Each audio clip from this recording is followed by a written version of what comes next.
नया चैप्टर शुरू करने जा रहे हैं जो बहुत ही इंटरेस्टिंग भी है, बहुत सिंपल भी है और बहुत स्कोरिंग भी है। तो तीन बातें हैं एक ही साथ एक चैप्टर में, सिंपल, इंटरेस्टिंग और स्कोरिंग, है ना। तो ये हमारे लिए हर तरह से इंपॉर्टेंट है। सबसे पहले तो अगर हम हमारे लाइफ में बात करें तो हमारे लाइफ में भी ये चैप्टर बहुत इंटरेस्टिंग। कौन सा चैप्टर की हम बात कर रहे हैं? Current electricity. तो करंट इलेक्ट्रिसिटी, तो करंट इलेक्ट्रिसिटी जो है, तो इलेक्ट्रिसिटी को अगर हम देखें, करंट को अगर हम देखें तो हर किसी की लाइफ से जुड़ा हुआ है, ठीक है ना। तो सब आजकल जो कुछ भी हो रहा है, ये वीडियोस रिकॉर्ड हो रहे हैं, वीडियो से आप देख रहे हैं, ठीक है। ट्यूबलाइट्स हम जला रहे हैं, फैन चला रहे हैं, ये सब करंट, इनमें करंट का प्रेजेंस है, ठीक है। तो करंट इलेक्ट्रिसिटी का बहुत बड़ा एप्लीकेशन है आज के समय में, है ना। और दूसरे तरफ से देखें तो हमारा जो नर्वस सिस्टम है वो भी एक तरह से करंट इलेक्ट्रिसिटी पर ही काम करता है, ठीक है ना। इसीलिए कभी हमें जब शॉक लगता है तो हमारा नर्वस सिस्टम काम करना बंद कर देता है। खैर, ये तो इसकी फिजिकल इंपॉर्टेंस, प्रैक्टिकल इंपॉर्टेंस की बात हुई। हमारे लिए तो ये इसलिए इंपॉर्टेंट है क्योंकि एग्जाम में क्वेश्चन आते हैं, ठीक है ना। और क्वेश्चन बड़े सिंपल आते हैं। देखो, सिंपल से मेरा मतलब क्या है, मैं कई बार पहले भी कह चुका हूं, सिंपल और टफ कुछ भी नहीं होता। जो हमने किया हुआ है वो हमारे लिए सिंपल है, जो नहीं किया हुआ है वो हमारे लिए टफ है। तो इस चैप्टर से रिलेटेड जो भी क्वेश्चन जनरली एग्जाम में आते हैं वो वैसे क्वेश्चन होते हैं जैसे हमने थ्योरी पढ़ते वक्त सॉल्व किए हों, ठीक है ना। किसी भी बुक से हमने पढ़ा हो, किसी भी मटेरियल से पढ़ा हो, ठीक है। तो उसमें जैसे क्वेश्चन हम करेंगे वैसे के वैसे हमें ऑलमोस्ट एग्जाम में देखने को मिलेंगे। तो इसमें ज्यादा कोई वेरिएशन हमें एग्जाम में और पढ़ते वक्त में नहीं मिलता, है ना। तो अगर हम इस चैप्टर को पढ़ के जाएं तो मोस्ट प्रोबेबली इस चैप्टर का जो क्वेश्चन एग्जाम में आएगा उसको हम सॉल्व करके आएंगे, ठीक है ना। ये तो इसकी बात हुई। वेटेज की अगर बात करें तो जैसे जेई एडवांस की अगर हम बात करें, है ना, आईआईटी जेई एडवांस की, तो वो जो एडवांस का पेपर है उसमें हर साल हमें एक से दो क्वेश्चन करंट इलेक्ट्रिसिटी के देखने को मिल जाएंगे। तो उसके पॉइंट ऑफ व्यू से भी ये अच्छा खासा इंपॉर्टेंट है। अब ये तो हमने इसकी प्रैक्टिकल इंपॉर्टेंस और एग्जाम के पॉइंट ऑफ व्यू से इंपॉर्टेंस की बात की। अब इस चैप्टर को हम कुछ कैटेगरीज में डिवाइड कर सकते हैं ना, किस किस कैटेगरी के क्वेश्चन इसमें बनेंगे। तो पहली कैटेगरी है, देखो, पहली कैटेगरी क्या है, इसमें हम एक तो बात करेंगे सर्किट एनालिसिस की, ठीक है ना। वो जो सर्किट एनालिसिस है उसमें किरचॉफ लॉ, ओम्स लॉ वगैरह ये सब आ जाएंगे। ये एक पार्ट हुआ सर्किट एनालिसिस, ये बहुत इंपॉर्टेंट पार्ट है सर्किट एनालिसिस। दूसरा पार्ट है कॉम्बिनेशन ऑफ रेजिस्टर्स, ये भी बहुत इंपॉर्टेंट पार्ट है ना। ये कैटेगरी में इसलिए बता रहा हूं कि लास्ट टाइम पे जब हम रिवाइज करें तो हमें ये ध्यान रहे कि इस कैटेगरी का क्वेश्चन हमने किया कि नहीं। ऐसा ना हो हमने कॉम्बिनेशन के बहुत सारे क्वेश्चन कर लिए लेकिन सर्किट एनालिसिस के नहीं किए। तो पहली कैटेगरी क्या है? Circuit analysis. दूसरी कैटेगरी है कॉम्बिनेशन ऑफ रेजिस्टर्स। तीसरी कैटेगरी है इंस्ट्रूमेंट्स, वोल्टमीटर, एमीटर, पोटेंशियोमीटर। हो सकता है किसी के लिए ये सब नाम अभी नए हो, कोई दिक्कत नहीं है, सब आएगा धीरे धीरे, ठीक है ना। तो थर्ड कैटेगरी मैंने क्या बताई? इंस्ट्रूमेंट्स, जिनसे हम कुछ मेजरमेंट करेंगे। और एक और कैटेगरी है माइक्रोस्कोपिक पार्ट ऑफ करंट, है ना। और बाकी सब तो बहुत छोटा सा वेटेज उनका रहता है, सबसे ज्यादा वेटेज ये जो पहली तीन कैटेगरी मैंने बताई उनका है। माइक्रोस्कोपिक पार्ट जो है कि करंट के फ्लो होने का मैकेनिज्म क्या है, कैसे वो फ्लो होता है, वो उसका बहुत ज्यादा वेटेज नहीं है, हम भी उसको बहुत ज्यादा वेटेज नहीं देंगे। वो थोड़ा सा स्लाइटली बोरिंग भी है क्योंकि उसमें कैलकुलेशन से ज्यादा थ्योरेटिकल बातें हैं, इमेजिनेशन है, ठीक है ना। किसी ने देखा तो है नहीं अंदर जाके कि करंट कैसे फ्लो होता है, इमेजिन किया है, थ्योरीज प्रपोज की। तो जो माइक्रोस्कोपिक पार्ट है वो थोड़ा हम शुरू में लेंगे और थोड़ा बाद में लेंगे, है ना। तो उसके लिए हमें थोड़ा वेट करना पड़ेगा। कुछ पार्ट शुरू में भी आएगा, कुछ पार्ट लास्ट में भी आएगा। तो टोटल एक तरह से देखें तो चार कैटेगरी में हम पूरे चैप्टर को डिवाइड कर रहे हैं। अब हम चैप्टर को स्टार्ट कर रहे हैं। तो सबसे पहली जो क्वांटिटी इसमें हम डिफाइन करेंगे वो है इलेक्ट्रिक करंट। तो इलेक्ट्रिक करंट क्या है? देखो, कई सारे चैप्टर फिजिक्स में ऐसे आते हैं जहां पर फ्लो होता है, कहीं हीट फ्लो होती है, कहीं चार्ज फ्लो होता है, और कहीं लिक्विड फ्लो होता है, ठीक है, या गैस फ्लूइड फ्लो होता है, ठीक है। जहां पर भी फ्लो होगा वहां पर एक करंट की बात की जाएगी, ठीक है ना। तो हीट फ्लो होगी तो हीट करंट कहा जाएगा, है ना। एनर्जी फ्लो हो रही तो उसको हीट करंट कहा जाएगा। चार्ज फ्लो हो रहा है तो इलेक्ट्रिक करंट कहा जाएगा। जनरली हम करंट भी कह देते हैं। करंट जब हम कह रहे हैं इसका मतलब है जिस चैप्टर की हम बात चल रही है उस चैप्टर से रिलेटेड करंट की बात कर रहे हैं। लेकिन जनरली क्या होगा, एग्जाम में तो हमें दोनों चैप्टर का एग्जाम एक साथ होगा, तीनों चैप्टर का, तो वहां पर मेंशन किया रहेगा इलेक्ट्रिक करंट और थर्मल करंट। ठीक है, तो अभी जो हम बात कर रहे हैं इलेक्ट्रिक करंट की, तो इलेक्ट्रिक करंट क्या होता है, charge flowing per unit time. ठीक है, तो इलेक्ट्रिक करंट का मतलब है charge flowing per unit time और charge crossing the cross section per unit time. जैसे मान लो कि ये कोई क्रॉस सेक्शन है, ये वाला कोई क्रॉस सेक्शन है, इधर से कुछ चार्जेस फ्लो हो रहे हैं, तो चार्ज जितना चार्ज इस क्रॉस सेक्शन को क्रॉस करेगा पर सेकेंड या पर यूनिट टाइम, उसको हम कहेंगे करंट। ठीक है, आए समझ में। तो अब करंट का जो फॉर्मूला बनेगा, तो करंट का फॉर्मूला क्या बनेगा, करंट को हम दो तरह से डिफाइन कर सकते हैं वेलोसिटी के जैसे। जैसे वेलोसिटी को हम एवरेज और इंस्टेंटेनियस डिफाइन करते हैं, तो वैसे यहाँ पर भी इंस्टेंटेनियस करंट और एवरेज करंट दोनों की बात की जाएगी। तो आई एवरेज, ये सिंबल जानते हैं आप लोग, ये एवरेज का सिंबल है ना, तो आई एवरेज तो कितना हो जाएगा, delta q by delta T, या यूं कहें क्यू बाय टी, जिसको मैं लिख सकता हूं जैसे वेलोसिटी देखो अच्छा, इस चैप्टर के एक चीज मैं बताना भूल गया, इस चैप्टर के लिए हमें क्या क्या पहले से आना चाहिए। तो इस चैप्टर में सबसे बड़ी बात, बहुत खुशी की बात है उन लोगों के लिए जिनको वेक्टर ज्यादा समझ में नहीं आता, इस पूरे चैप्टर में वेक्टर की हमें बहुत नेग्लिजिबल जरूरत पड़ेगी। ठीक है ना, जिनको मैकेनिक्स नहीं आती, मैकेनिक्स से डर लगता है, इस चैप्टर में मैकेनिक्स की भी जरूरत नहीं पड़ेगी।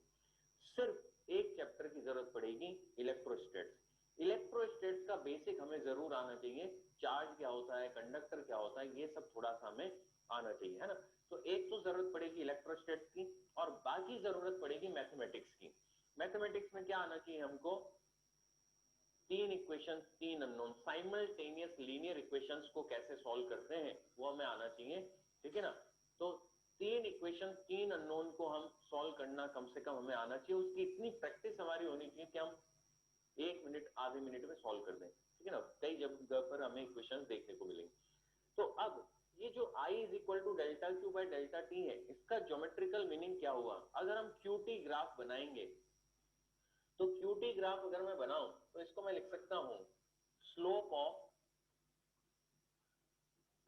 Secant of q t graph,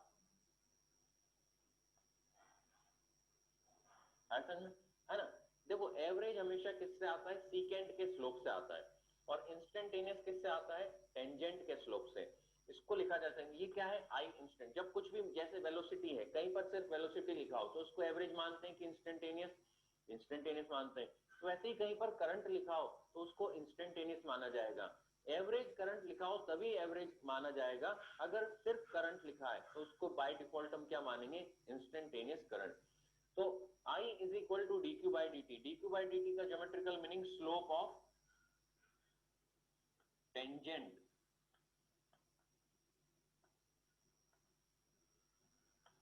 of q t graph.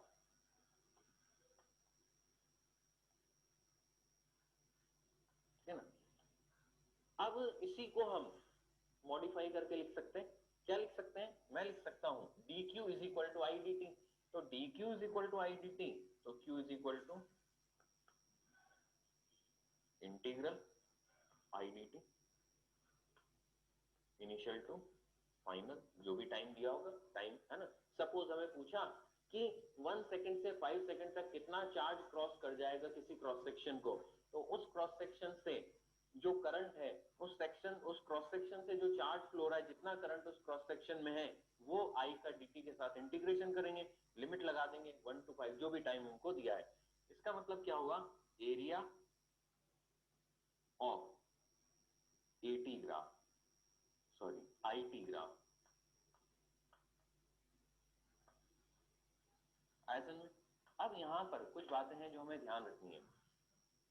ये तीन तो फॉर्मूले जो हमको याद रखने है ना, बहुत सिंपल से फॉर्मूले। देखो अच्छा, एक बड़ी अच्छी बात है इस चैप्टर में, फॉर्मूले बहुत सिंपल है ना, बड़े आसानी से हमें याद हो जाएंगे और बहुत आसानी से हम उनको अप्लाई भी कर सकते हैं।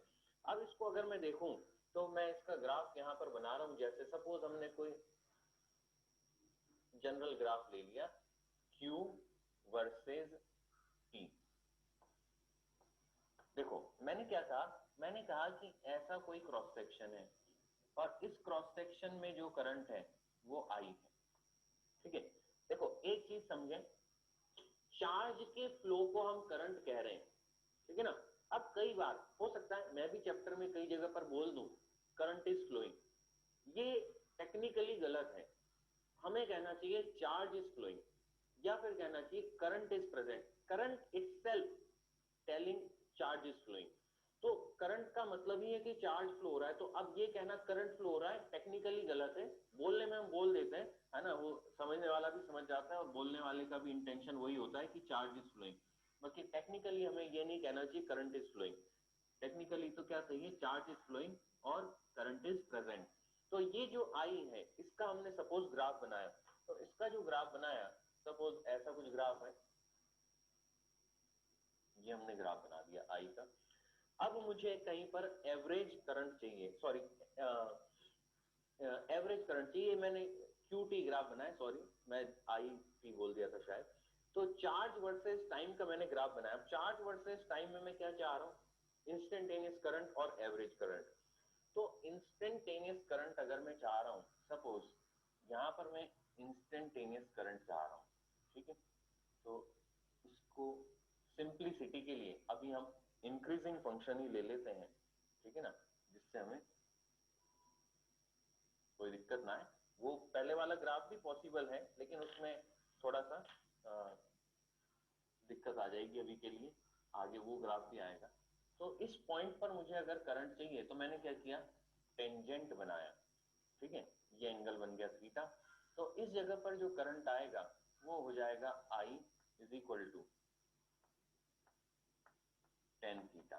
ये कौन सा आया भाई, ये आया इंस्टेंटेनियस करंट। अब सपोज मुझे चाहिए कहीं पर एवरेज करंट, ठीक है। तो यहां से और इस पॉइंट के बीच में चाहिए मुझे एवरेज करंट। तो मैं क्या करूंगा, इन दोनों का एक सीकेंट बनाऊंगा।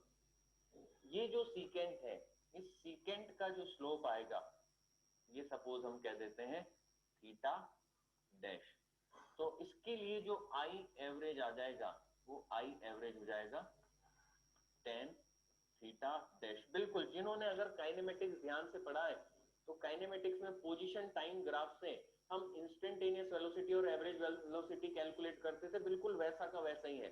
बिल्कुल वैसे ही यहाँ पे भी ग्राफ कन्वर्जन करवाया जा सकता है, क्यूटी ग्राफ से आईटी ग्राफ, आईटी ग्राफ से क्यूटी ग्राफ बनवाया जा सकता है, आया समझ में, ठीक है ना।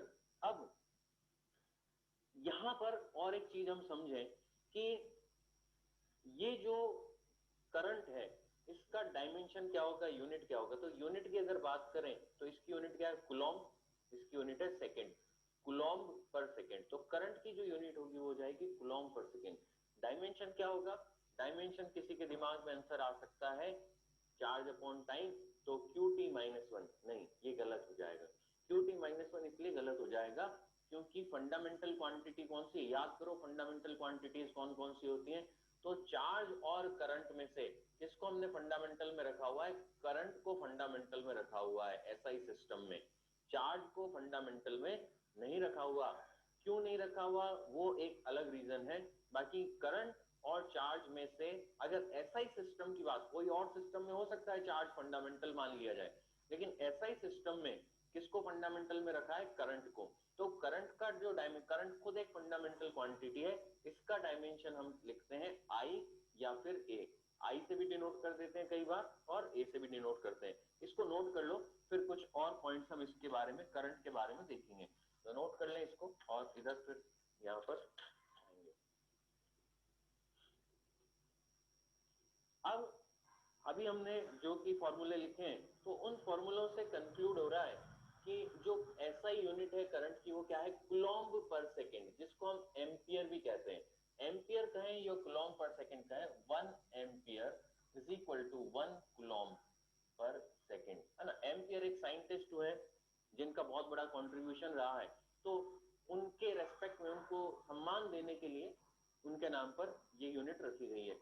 तो 1 एम्पियर भी कह सकते हैं, 1 कुलॉम्ब पर सेकंड भी इसको कहा जा सकता है। ये तो ऐसा यूनिट हो गई। डायमेंशन की बात हम कर ही चुके हैं, डायमेंशन मैंने बताया डायमेंशन क्या है, या तो ए से डिनोट किया जाएगा या आई से डिनोट किया। तो चार्ज का डायमेंशन क्या होगा, तो डायमेंशन ऑफ जो चार्ज होगा, डायमेंशन ऑफ चार्ज हो जाएगा AT, करंट इनटू टाइम। ये बहुत ध्यान दो, डायमेंशन बड़ा खतरनाक है।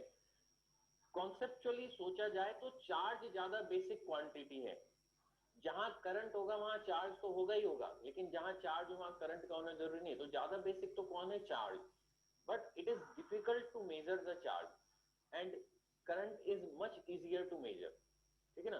तो चार्ज को मेजर करना बहुत मुश्किल है प्रैक्टिकली, करंट को मेजर करना आसान है, ठीक है ना। तो करंट को हमने फंडामेंटल में रखा है। अगर हम हिस्ट्री देखेंगे तो इलेक्ट्रॉन का चार्ज तो हमें बहुत बाद में मालूम पड़ा है, करंट को हम पहले समझ गए कि करंट को मेजर करना हमने पहले सीख लिया, चार्ज को मेजर करना हमें बाद में समझ आया, ठीक है ना।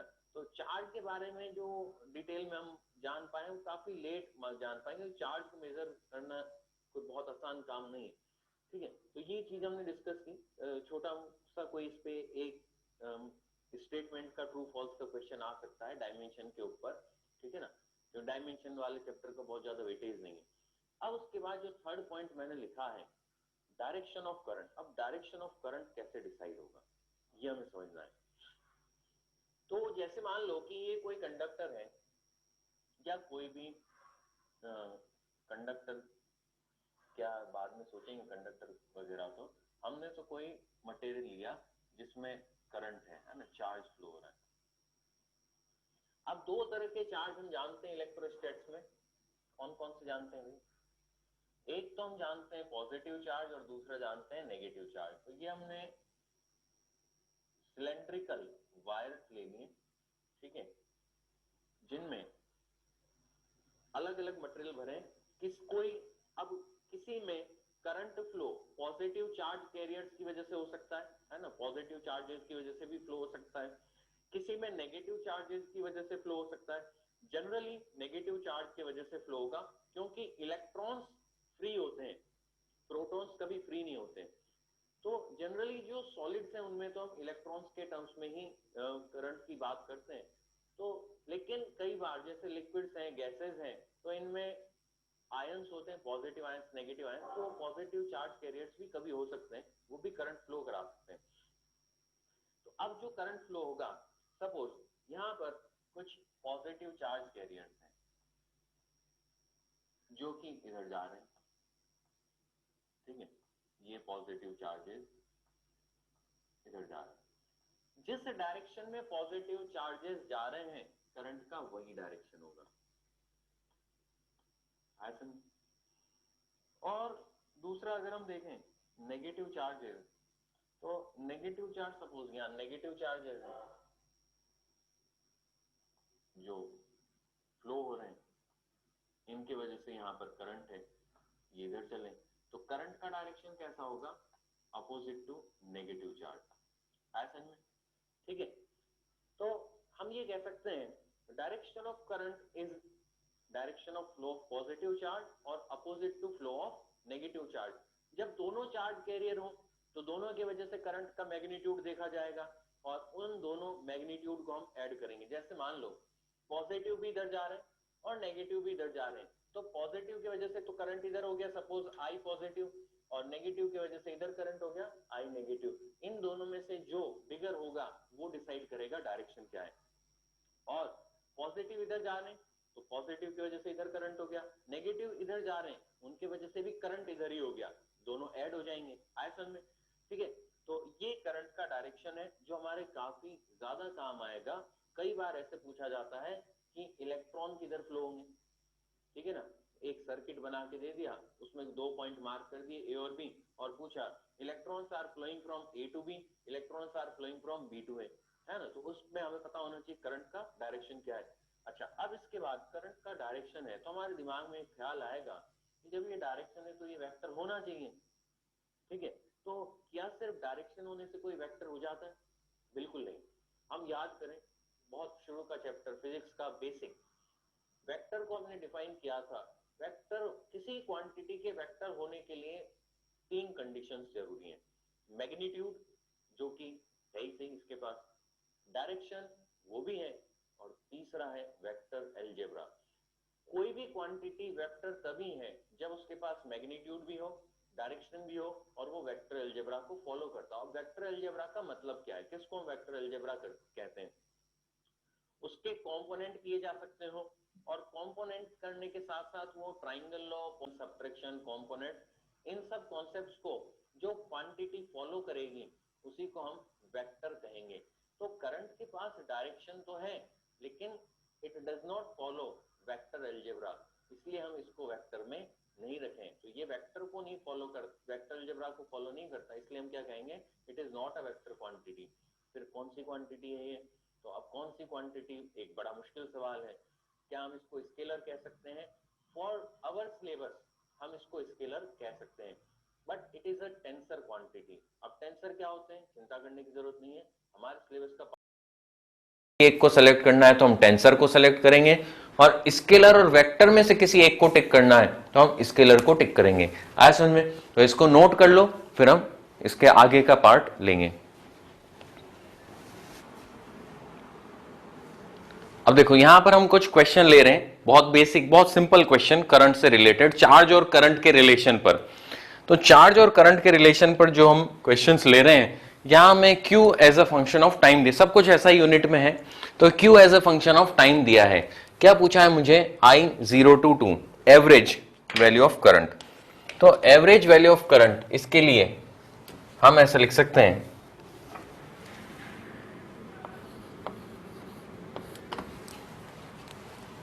I0 to, तो Q2 minus Q0 average value बतानी है, Q final minus Q initial upon T final minus T initial, ऐसा लिखेंगे। ठीक है ना? जब मैं ऐसा लिखूंगा तो मुझे मिलेगा 2 square 4 plus 2 plus 1 minus 0 plus 0 plus 1 upon 2, जो कि कितना आ जाएगा? 4 प्लस 2 6 प्लस 1 7 माइनस 1 6, 6/2 3 एम्पियर। ये आ गया हमारे पास, क्या आ गया? Average value of current for 0 to 2 seconds. इसके बाद मुझे चाहिए I0। तो I0 कहां से लाऊंगा मैं? I0 के लिए t इज इक्वल टू 0 पर करंट की वैल्यू चाहिए। तो सबसे पहले मैं क्या करूं? I is equal to dq/dt करूं, इंस्टेंटेनियस करंट।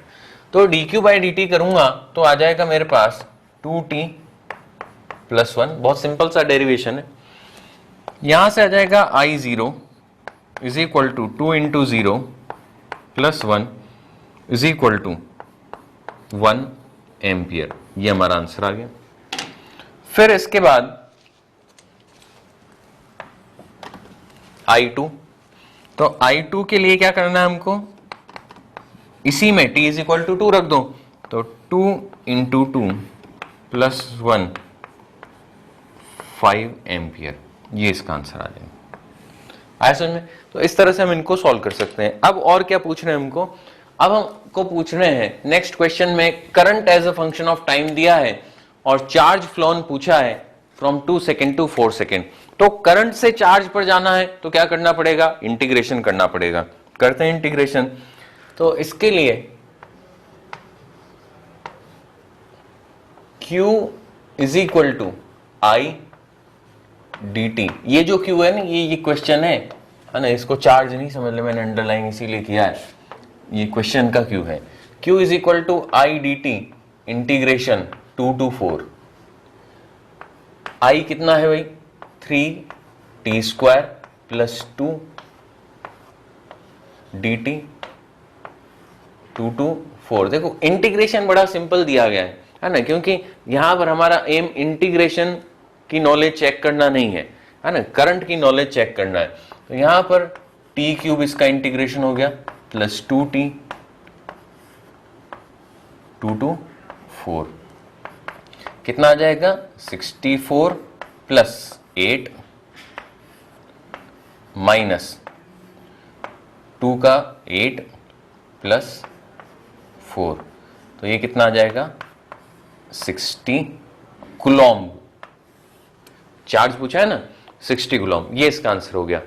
अब यहां पर हमको पूछ रहे हैं अगले क्वेश्चन में, सबसे पहले तो क्वेश्चन समझिए, बड़ा अच्छा क्वेश्चन है। इसमें कह रहे हैं कि ये जो चार्ज है क्यू चार्ज पार्टिकल ऐसे रिवॉल्व कर रहा है सर्कल में, जिसका टाइम पीरियड है कैपिटल टी। हमको बताना है कि करंट कितना होगा। तो मैं एक क्रॉस सेक्शन ड्रॉ कर लेता हूं। सपोज ये मैंने एक क्रॉस सेक्शन ड्रॉ किया है ना, ऐसे रिवॉल्व कर रहा है ये क्रॉस सेक्शन। तो charge crossing this cross section is Q. एक बार क्यू क्रॉस किया, अब दोबारा टी टाइम के बाद क्रॉस करेगा, फिर टी टाइम के बाद क्रॉस करेगा। तो जो यहां पर करंट आएगा वो करंट कितना होगा, क्यू बाय टी होगा। ये इसका आंसर आ जाएगा, ठीक है ना। अब इसको फ्रीक्वेंसी के टर्म्स में भी दे सकते हैं, ओमेगा के टर्म्स में भी दे सकते, जैसे मर्जी दो। हमें तो ये पता है करंट कितना होगा, क्यू बाय टी। एक रिवॉल्यूशन में कितना चार्ज किसी भी क्रॉस सेक्शन को क्रॉस कर जाएगा। तो एक रिवॉल्यूशन में कितना चार्ज क्रॉस कर जाएगा, जितना चार्ज इस पूरे सर्कल में है। तो अभी पूरे सर्कल में कितना चार्ज है, ओनली क्यू। तो वो जो क्यू है वो क्यू इसको क्रॉस करेगा टी टाइम में, ठीक है ना। तो क्यू बाय टी ये इसकी एवरेज वैल्यू है। इंस्टेंटेनियस वैल्यू काफी लंबे समय तक जीरो रहेगी और कुछ टाइम के लिए इनफाइनाइट रहेगी, ठीक है। ये एवरेज वैल्यू इसकी है। तो जनरली इसमें एवरेज वैल्यू की हम बात करते हैं, इंस्टेंटेनियस वैल्यू की इसमें बात हम कर नहीं सकते। नोट कर लो इनको, फिर आगे बढ़ेंगे। यहां पर भी हमने फिर से चार्ज और करंट के रिलेशन के क्वेश्चन लिए हैं, लेकिन अब ग्राफिकल फॉर्म में लिए हैं। तो देखो इसमें कौन सा ग्राफ दिया है। सबसे पहले देखो, मैंने कई बार पहले भी कहा है और चैप्टर्स में भी, इस चैप्टर में भी फिर से कह रहा हूं, जब भी कोई ग्राफ का क्वेश्चन हम सॉल्व करेंगे, ग्राफ का सबसे पहला स्टेप होता है ये पढ़ें एक्सिस पर क्या लिखा हुआ है। और अगर बना रहे हैं तो सबसे पहले ये मेंशन करें कि एक्सिस पर क्या है। तो यहां पर एक्सिस पर क्या लिखा हुआ है, Q, charge versus time graph है। पूछा क्या है, करंट। तो क्यूटी ग्राफ से ये इसका हम सॉल्यूशन पर जा रहे हैं। तो क्यूटी से अगर मुझे आई टी पर जाना है, पूछा है करंट, तो मैं क्या लूंगा, स्लोप। ऐसा अगर मैं इस ग्राफ का स्लोप देखूंगा तो मैं करंट पे पहुंच जाऊंगा। तो अब ये क्या पूछ रहे हैं, current at t is equal to 1 second, 3 second and 4 second. तो current at t is equal to 1 second. चलो 1 सेकेंड पर चलते हैं। तो 1 सेकेंड कहां मिलेगा हमको, यहां कहीं मिलेगा, ये 1 सेकेंड है, ठीक है। तो आई एट 1 इंस्टेंटेनियस करंट पूछ रहे हैं। अब मैं ऐसा कह सकता हूं, इस पॉइंट पर जो स्लोप होगा वो इस लाइन के स्लोप के इक्वल होगा, ठीक है। तो इसको हम ऐसे लिख सकते हैं, I1 मतलब यहां का स्लोप, उसके लिए ये लाइन का स्लोप। तो ये लाइन के जो कोऑर्डिनेट है, ये लाइन के कोऑर्डिनेट कौन से हो जाएंगे, 2, 10, 0, 0।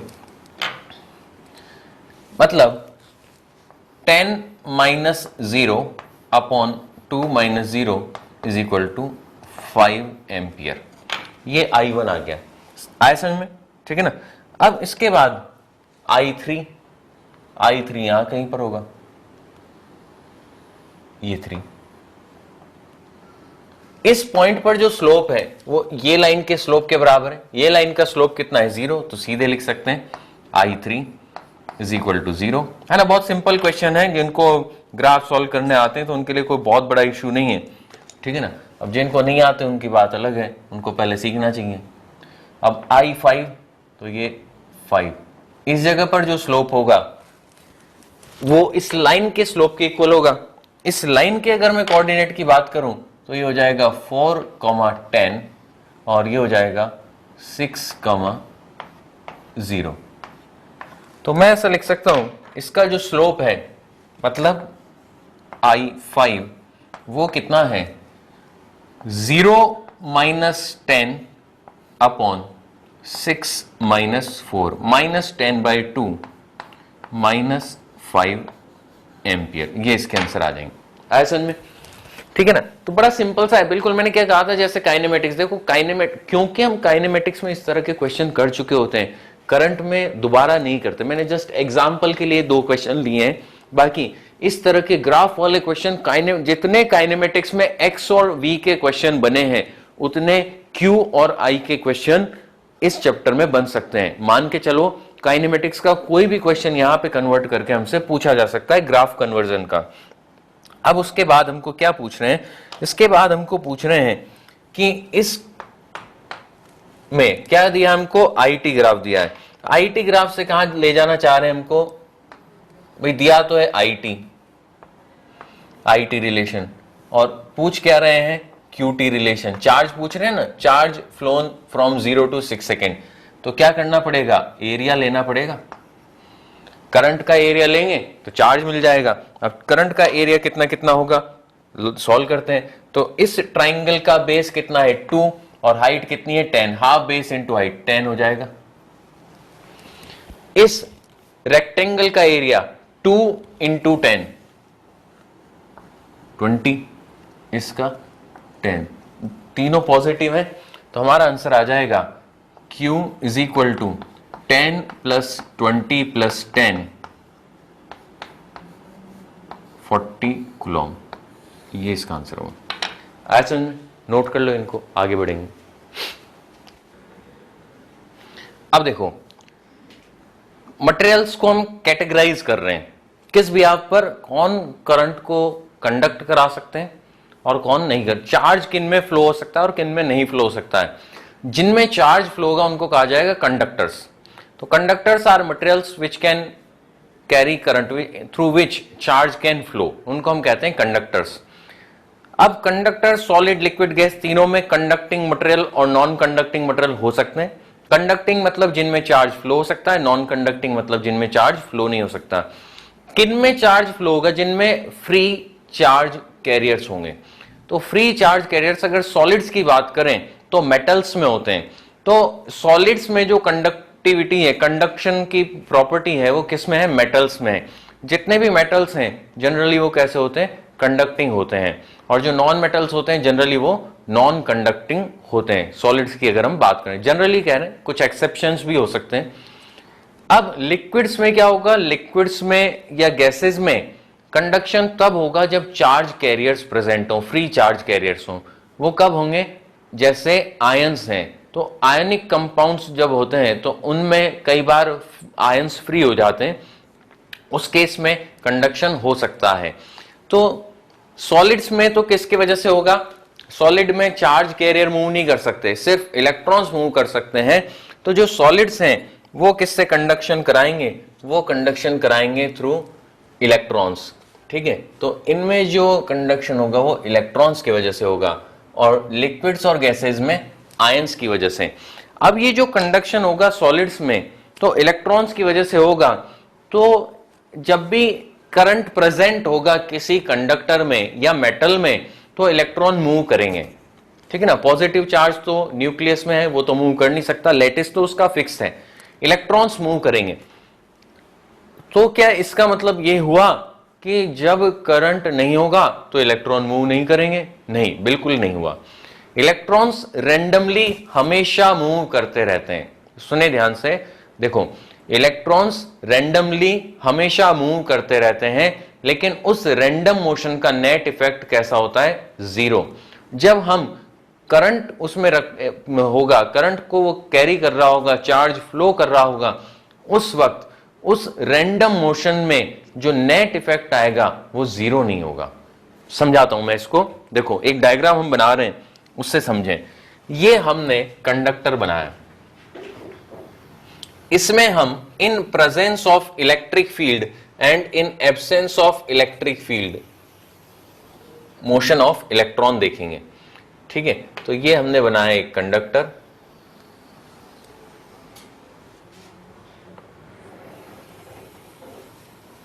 इस तरह से।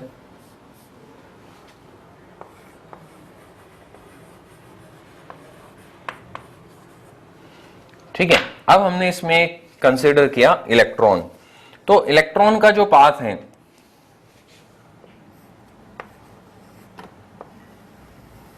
और एक इलेक्ट्रॉन और हमने कंसीडर किया। ठीक है, ये इलेक्ट्रॉन का path in absence of electric field कैसा होगा। तो इन absence of electric field random motion करे, ऐसे 2 इलेक्ट्रॉन नहीं है, बहुत सारे हैं, है ना। मतलब यूं मान के चलो प्रैक्टिकली हम सोचें तो इनफाइनाइट ही है ना। वैसे तो फाइनाइट, लेकिन वो नंबर इतना बड़ा है कि उसको हम इनफाइनाइट जैसा ही मान सकते हैं। तो ये पहले यहां चला गया, फिर इधर कहीं पर चला गया, और फिर इधर कहीं पर चला गया। ये हमने बनाया है इन एब्सेंस ऑफ इलेक्ट्रिक फील्ड।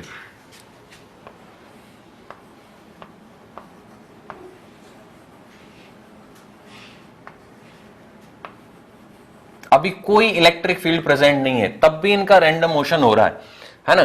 तो फाइनली ये यहां पहुंचा कुछ देर में, है ना, सपोज टी टाइम में। ये वाले का क्या होगा, ये वाला भी कुछ बड़ा अजीब सा मोशन करेगा। ये यहां चला गया सपोज, ठीक है, फिर यहां चला गया, और फिर यहां आ गया। इसका मोशन ऐसा हुआ in absence of electric field. अब in presence of electric field क्या होगा, ये सोचने वाली बात है। हमने क्या किया, ऐसा एक इलेक्ट्रिक फील्ड अप्लाई कर दिया। ये जो इलेक्ट्रिक फील्ड, जैसे ही हमने इलेक्ट्रिक फील्ड अप्लाई किया, इस पर इधर फोर्स लगेगा, इस पर इधर फोर्स लगेगा। अब जो electron in absence of force यहां पहुंचने वाला था, वो इन प्रेजेंस ऑफ फोर्स इससे थोड़ा आगे पहुंचेगा, ठीक है। तो थोड़ा आगे पहुंचेगा तो यहां कहीं पहुंचेगा, ऐसे, ठीक है। ये जो हम पाथ बना रहे हैं, इन प्रेजेंस ऑफ इलेक्ट्रिक फील्ड, ठीक है। फिर जो यहां पहुंचने वाला था वो थोड़ा और आगे पहुंचेगा, ऐसा, और जो यहां पहुंचने वाला था उसकी जगह कुछ और आगे पहुंचेगा, ऐसा। तो रैंडम मोशन तो अभी भी हुआ, लेकिन उसके साथ एक नेट मोशन भी उसमें ऐड हो गया, जिस मोशन को हम कहते हैं ड्रिफ्ट। और ये जो मोशन हुआ है, इसको हम कह सकते हैं drift velocity into time. Displacement है ना, वेलोसिटी इनटू टाइम।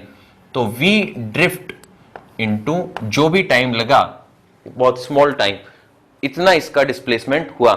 तो रैंडम मोशन हो रहा था, तो रैंडम मोशन के वक्त तो क्या हो रहा था, कोई इलेक्ट्रॉन इधर जा रहा, कोई इधर जा रहा, हर डायरेक्शन में, हर direction, in every direction electrons move कर रहे थे। तो नेट इफेक्ट क्या हो रहा था, कुछ चार्ज इधर फ्लो कर रहा है, कुछ चार्ज इधर फ्लो कर रहा है, नेट हो गया 0। जबकि जब हमने इलेक्ट्रिक फील्ड अप्लाई किया तो रैंडम मोशन के साथ साथ उनमें एक इधर की तरफ भी मोशन स्टार्ट हो गया, ठीक है। तो जब इधर की तरफ मोशन स्टार्ट हो गया नेगेटिव चार्जेस का, तो करंट इधर हो गया, आया समझ में, है ना। अब इसकी बात करें, ये कहां पहुंचेगा, फोर्स इधर लग रहा है, तो इन प्रेजेंस ऑफ फोर्स ये यहां कहीं पहुंचेगा,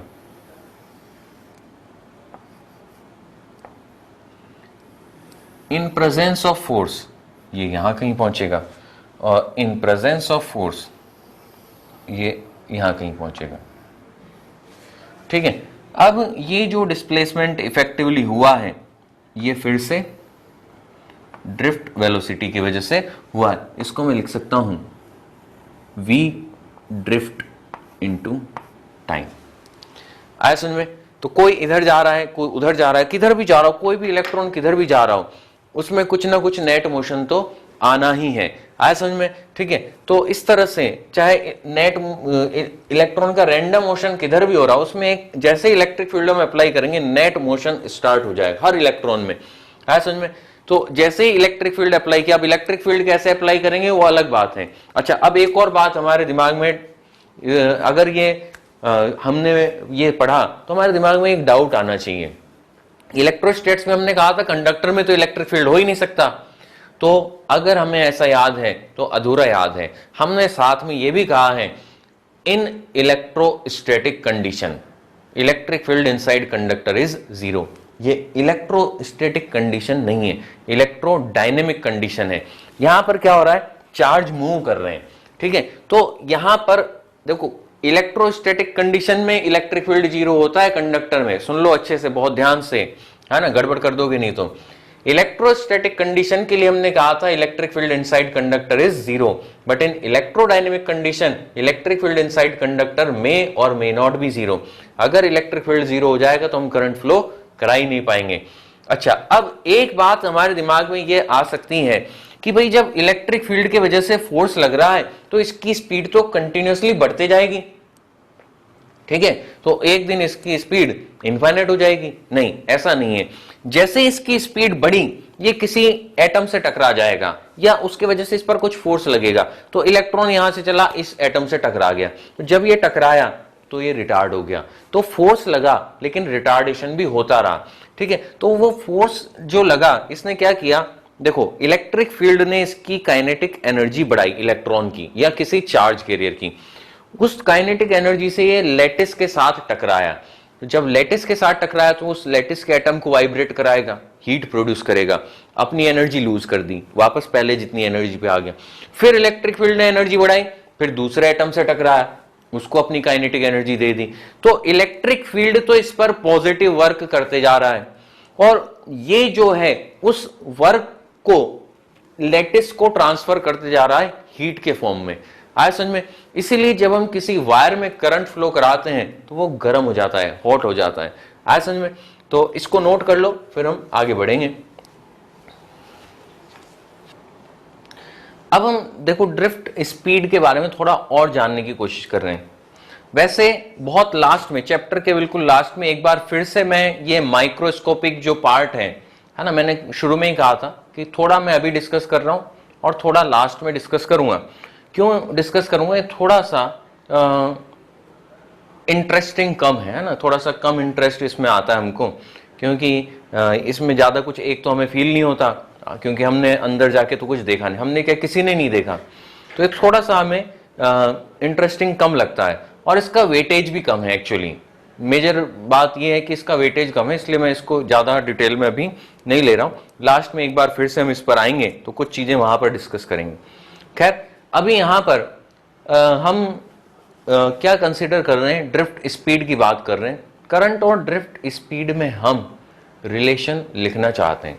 देखो पहली चीज तो ये समझें कि यहां पर जैसे हमने ये कहा है, तो ये Vd इंटू टी, ये Vd इंटू टी, जरूरी नहीं है कि इसकी जो ड्रिफ्ट स्पीड आए वो ड्रिफ्ट स्पीड इसकी भी आए, सबकी अलग अलग अलग आएगी, Vd1, Vd2, Vd3, Vdn। अब ये जो ड्रिफ्ट वेलोसिटी सबकी आई या ड्रिफ्ट स्पीड सबकी आई, इसका एवरेज लेकर के जो स्पीड बनेगी उसको हम कहेंगे ड्रिफ्ट स्पीड। हर इलेक्ट्रॉन के लिए अलग अलग हो सकती है, लेकिन on an average her electron का एवरेज, हर टाइम पर एवरेज जब हम लेंगे तो हमें एक वैल्यू मिल जाएगी जिसको हम कहेंगे Vd। वो लगभग हमेशा कैसी रहेगी? कांस्टेंट रहेगी, ठीक है। तो उसको हम कह रहे हैं ड्रिफ्ट स्पीड। अब उस ड्रिफ्ट स्पीड से हम ऐसा मान सकते हैं, जब हमने एवरेज कैलकुलेट कर लिया तो हम ये एज्यूम कर सकते हैं। एवरेज का मतलब क्या है? जब एवरेज ले लिया तो हम ये कह सकते हैं सारे charge carrier, all the charge carriers are moving with speed Vd at every time. आया समझ में? All charge carriers Vd speed से मूव कर रहे हैं एट एवरी टाइम, हमेशा, है ना। तो ये Vd आ गया। तो अब हम थोड़ा सिंप्लीफाइड मॉडल कंसीडर कर रहे हैं। ये तो बड़ा कॉम्प्लिकेटेड मॉडल हो गया, इससे तो हम कभी रिलेशन मालूम नहीं कर सकते। तो अब थोड़ा सिंप्लीफाइड मॉडल जिसमें सब स्ट्रेट लाइन में चल रहे हैं और सब सेम स्पीड से चल रहे हैं, हमेशा सेम स्पीड से चल रहे हैं, हमेशा स्ट्रेट लाइन में चल रहे हैं, ऐसा हम एक कंडक्टर कंसीडर कर रहे हैं। तो मैंने एक कंडक्टर कंसीडर किया जिसको मैं कह रहा हूं A, ठीक है ना। इसका कुछ एरिया है, ये एक कंडक्टर,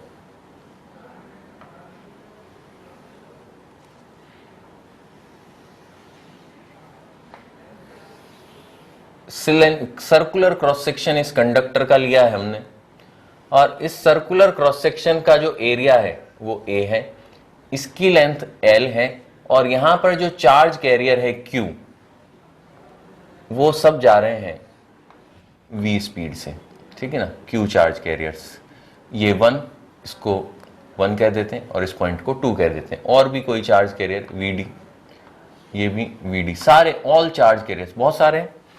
अब इसमें हम कुछ क्वांटिटीज डिफाइन कर रहे हैं। देखो सबसे पहली क्वांटिटी मैं डिफाइन कर रहा हूं एन। एन है number of charge carriers,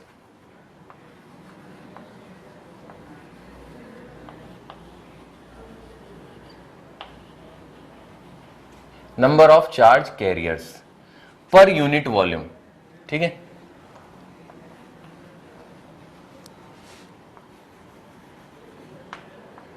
per unit volume.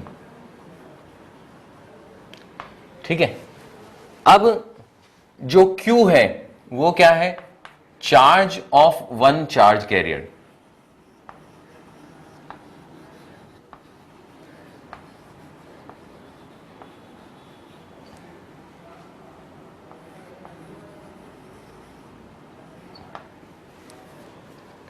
ठीक है,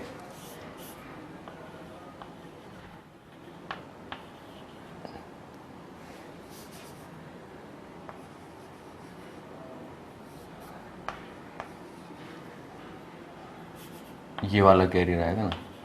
ठीक है, देखो स्पेलिंग थोड़ी मेरी कमजोर है, तुम खुद करेक्ट कर लो। ठीक है, तो charge, number of charge carriers per unit volume. Q क्या है, charge of one charge carrier. एक चार्ज पार्टिकल के पास कितना चार्ज है उसको हमने कहा है क्यू। और वीडी क्या है, ड्रिफ्ट स्पीड।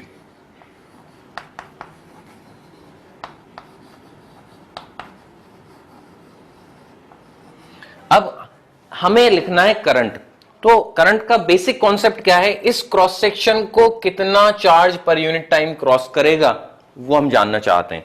तो हम एक काम करें, हम ये मालूम करें कि इस पूरे वॉल्यूम में टोटल कितना फ्री चार्ज है। वो पूरा वॉल्यूम इस क्रॉस सेक्शन को क्रॉस करेगा, उस वॉल्यूम में जो चार्ज कैरियर्स हैं वो इसको क्रॉस करेंगे, तो टोटल चार्ज हमें मालूम हो जाएगा। और कितने टाइम में क्रॉस करेंगे वो हम कैलकुलेट कर लेंगे डिस्टेंस अपॉन स्पीड से, है ना। तो सबसे पहले मैं जो कैलकुलेट कर रहा हूं वॉल्यूम, तो वॉल्यूम कितना है, वॉल्यूम इसका हो जाएगा A into L. Total number of charge carriers,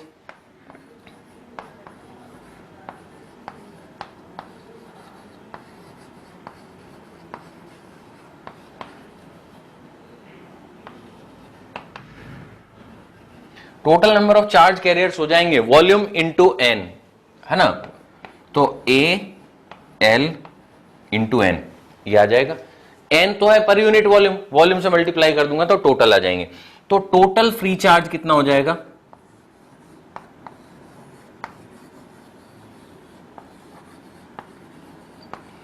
total free charge हो जाएगा A L N into Q. ये टोटल चार्ज है जो इस क्रॉस सेक्शन को क्रॉस करेगा। अब टाइम कैलकुलेट करें, तो टाइम,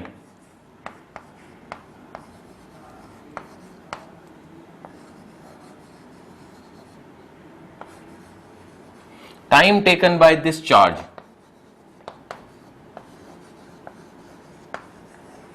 टू क्रॉस। ठीक है ना, किसको क्रॉस करना है, टू को, टू क्रॉस टू। तो यहां पर जो प्रेजेंट है चार्ज वो तो अभी क्रॉस कर जाएगा, और यहां वाला कब क्रॉस करेगा, एल डिस्टेंस चलने के बाद। तो यहां वाले ने अभी क्रॉस किया, यहां वाला कब क्रॉस करेगा, एल बाय वी डी। तो एल बाय वी डी, इतने टाइम में इस पूरे वॉल्यूम में जो चार्ज है वो इसको क्रॉस कर जाएगा, है ना, सिर्फ फ्री चार्ज। ठीक है, ये आ गया। अब मैं ऐसा लिख सकता हूं I is equal to Q upon T। Q मेरे पास कितना आया है, Q आया है A L N Q। तो A L N Q, और T कितना आया है, L अपॉन वी डी। तो यहां से मैं लिख सकता हूं I is equal to N Q A v d. ये हमारे पास एक फॉर्मूला आ गया जो हमको याद रखना है।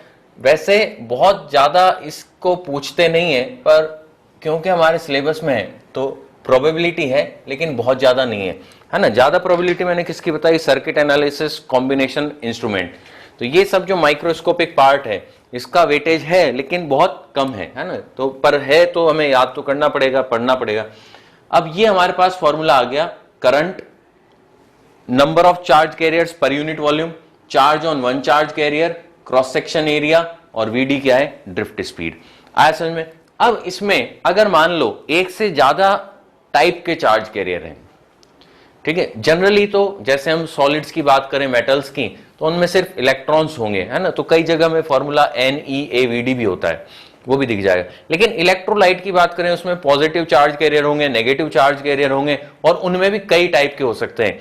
तो जब ऐसा होगा कि एक से ज्यादा टाइप के चार्ज कैरियर होंगे तो हम हर चार्ज कैरियर की वजह से करंट कैलकुलेट करेंगे, मैग्नीट्यूड और डायरेक्शन, फिर उन सारे करंट्स का रिजल्टेंट लेंगे।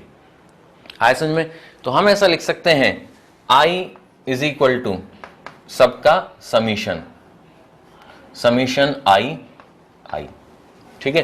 तो हर चार्ज कैरियर के वजह से हम करंट कैलकुलेट करेंगे और उन सारे करंट का रिजल्टेंट कैलकुलेट करेंगे, इंक्लूडिंग डायरेक्शन, है ना, डायरेक्शन को कंसीडर करते हुए।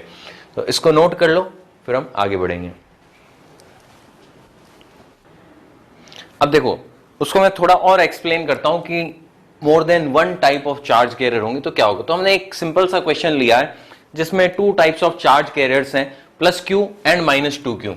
तो ये जो +q है, इनका number of charge carriers per unit volume n दिया हुआ है, v स्पीड से चल रहे हैं उधर की तरफ। जो -2q वाले, इनका number of charge carrier per unit volume 3n है और 2v से चल रहे हैं। हमें टोटल करंट बताना है। तो पॉजिटिव वाले जिस डायरेक्शन में जाते हैं उसी डायरेक्शन में करंट होता है। तो इसका जो सॉल्यूशन होगा, मैं ये कह सकता हूं, जो ग्रीन वाले हमने बनाए उनकी वजह से करंट आएगा ऐसा, I1, जिसकी वैल्यू होगी NQAV, NQAVD।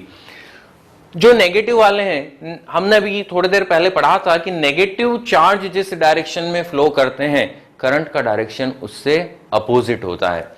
तो इस डायरेक्शन में फ्लो कर रहे हैं तो करंट का डायरेक्शन इससे अपोजिट, मतलब ये होगा, जिसको मैं कह सकता हूं I2 N2Q A2V, ठीक है।